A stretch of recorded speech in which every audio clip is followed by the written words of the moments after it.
Olá, investidores, Leonardo Pivetta falando. Estamos iniciando mais um Quanto Rende, nosso programa mensal que traz um resumo do mercado financeiro. Vamos falar sobre investimentos e tudo o que mais impactou o seu dinheiro.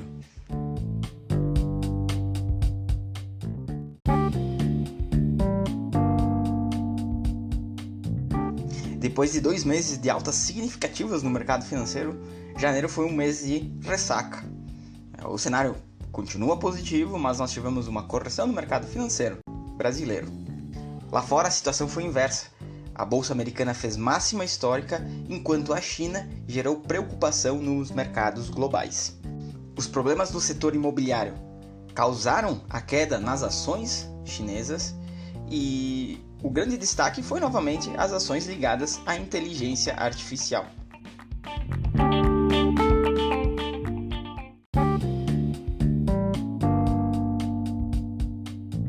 Vamos dar uma olhada nos indicadores de mercado. O melhor desempenho, obviamente, foi do S&P 500, a bolsa americana, que subiu 1,30% no mês. E como já falamos, o índice de Small Caps e o Ibovespa tiveram pior desempenho no mês. Destacamos também o CDI, que teve um desempenho aí de 1% no mês, mas lembrando que nós tivemos nova redução no último dia útil do mês.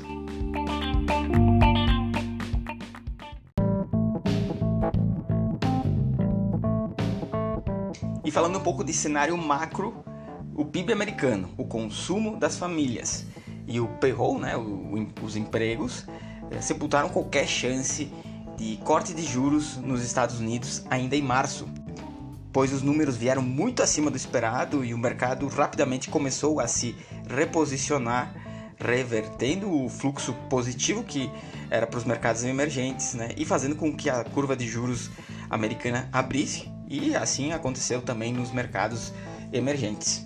Essa resiliência da economia americana foi sustentada pelo consumo das famílias e pela criação de novas vagas de emprego, que estão reforçando a tese de soft landing. Alguns analistas nem veem já o pouso suave, mas falam em no landing, ou seja, sem nenhuma crise. Seria algo praticamente inédito aí, a economia dos Estados Unidos passarem por um ciclo de alta de juros tão forte, e não terem nenhuma redução significativa na atividade econômica. Mas com certeza não restam dúvidas que em meados de 2024, meados desse ano, o Fed vai começar o seu ciclo de queda dos juros, o corte de juros, e isso vai se dar em algum momento. A única coisa que o mercado discute mesmo é qual que vai ser a magnitude desses cortes e quando de fato vai começar, se será em maio ou em junho. Mas aqui também vale um alerta, que é o que a gente vem falando há bastante tempo, que nós tivemos mais um banco médio americano exposto aos financiamentos de imobiliário comercial, que provisionou 552 milhões de dólares de perdas nesse seu portfólio, e teve uma queda de 40% em um único dia. Algo parecido aconteceu também em um banco em Tóquio, então isso tudo fez com que acendeu de novo o alerta, embora isso não tenha sido largamente discutido no mercado.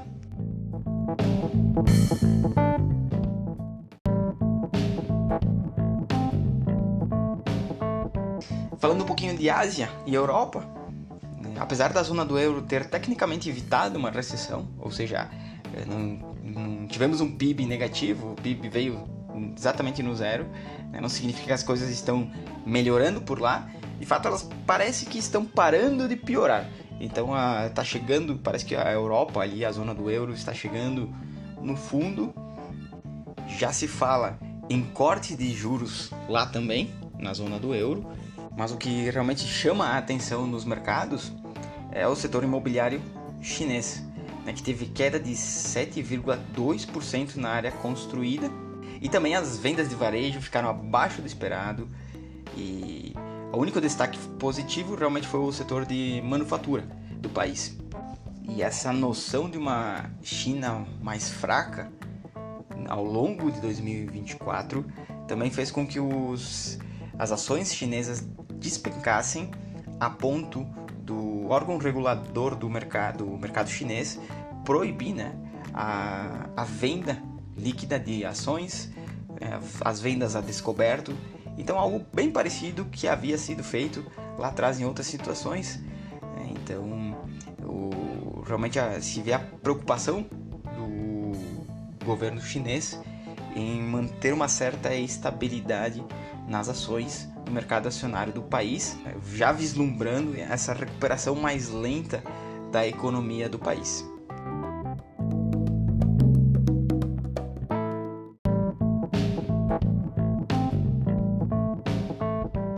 Em janeiro, o mercado brasileiro passou por uma ressaca.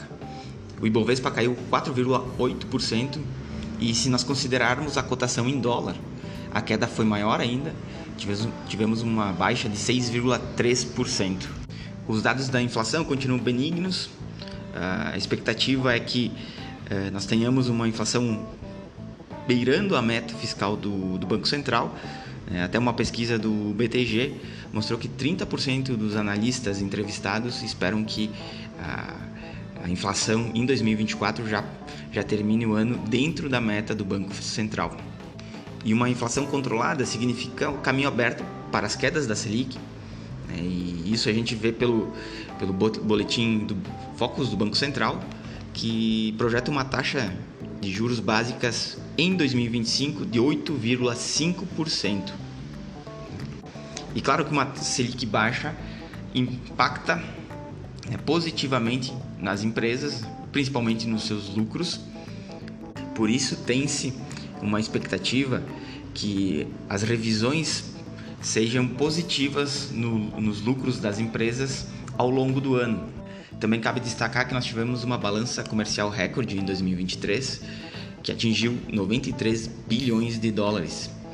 E espera-se que esse número chegue acima dos 80 bilhões neste ano. Isso vai ajudar a manter o real fortalecido frente ao dólar, e foi isso que sustentou o dólar abaixo dos R$5 ao longo de 2024 inteiro praticamente.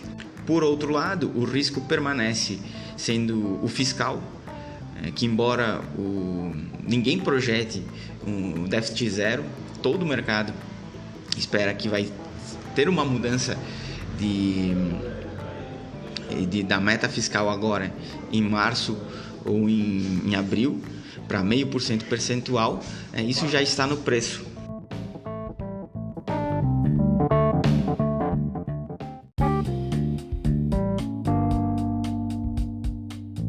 Pois bem, depois desse apanhado geral, acho que 2024 o cenário parece bem definido. Os riscos parecem estar bem claros. As políticas que os bancos centrais no Brasil, Estados Unidos, Europa e até na China vão tomar ao longo de 2024 parece que está bem claras.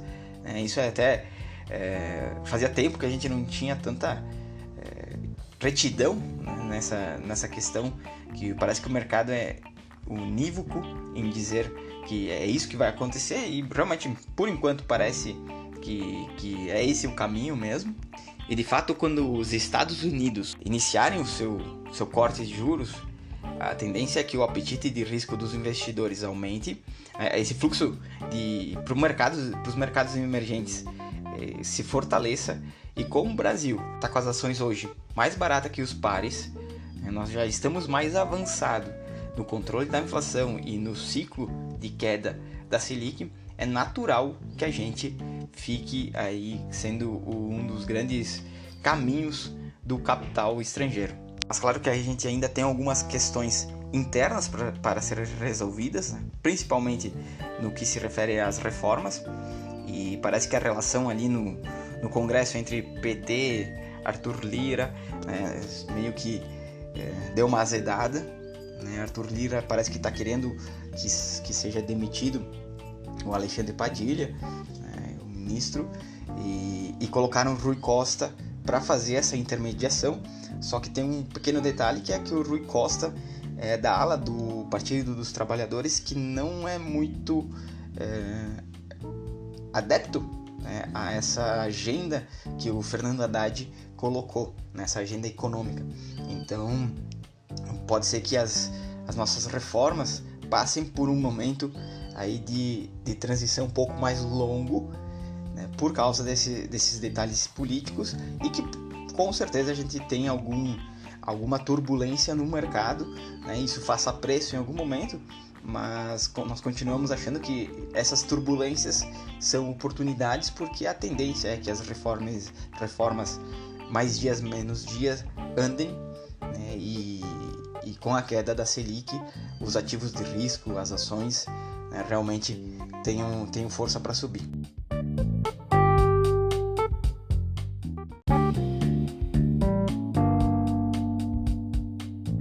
Com tudo isso, né, a estratégia continua a mesma, que é alocar na renda variável, aproveitar os múltiplos que estão baixos nas ações brasileiras, né, a tendência é que o ROI, né, suba, que os lucros aumentem, né, para quem quer ter um pouco mais de estabilidade na carteira.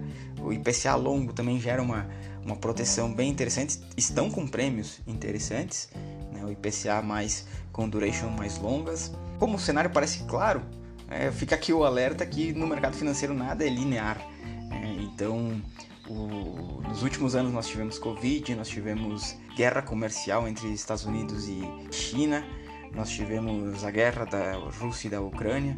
Então, tudo foram eventos não esperados, né? Uns fizeram mais preço, outros menos preços, mas de fato surpresas sempre acontecem ao longo do ano. E se eu fosse esperar alguma surpresa, hoje eu esperaria no real estate, né, que é o financiamento dos imobiliário comercial americano. E as ações de destaque para o Brasil aqui, com certeza são a Petrobras, né, que não para de subir. Imaginou-se que a Petrobras teria problemas com a gestão PT, né, mas não é isso que está se vendo por enquanto. E a Petrobras segue fazendo máximas históricas. A Vale também caiu bastante nos últimos dias em função da queda do minério de ferro, né? Mas algumas casas esperam que ela tenha um resultado muito bom no quarto trimestre de 2023. O destaque também dos bancos fica para Itaú e BTG, né? Que são bancos que estão apresentando, né? Apesar das suas dificuldades e dos desafios, apresentaram ao longo de 2023 resultados muito bons, né? Com crescimento, e tendem a continuar esse crescimento ao longo de 2024. A Magazine Luiza também é outro destaque, porque nós tivemos aí um aumento de capital, né, recentemente, feito pela família controladora, né, e parece que ela tem mudado bastante a política de preços, política de comercial dela, de estrutura operacional, e em algum momento o varejo vai andar.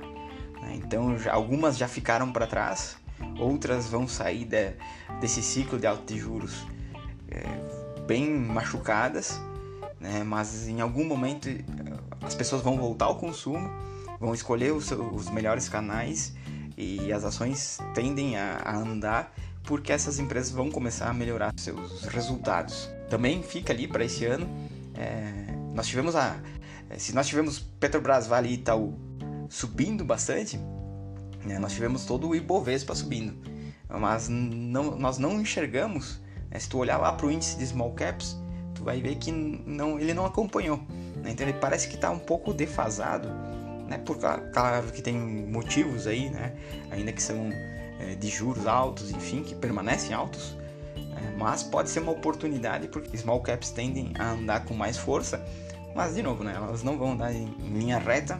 Qualquer respiro lá nos juros americanos tende a drenar a liquidez dela e fazer com que elas caiam, né? Então tem que ter estômago e preparar a carteira para essa volatilidade adicional, para quem quiser adicionar esse tipo de ativo.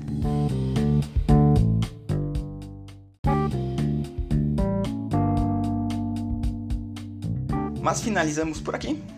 Fico à disposição para dúvidas, compartilhem com os amigos, familiares e colegas. Espero ter ajudado a entender um pouquinho melhor o que fez preço nesse janeiro, e que vocês possam preparar melhor as suas carteiras aí para todo 2024, e já desejo bons negócios e um excelente mês a todos.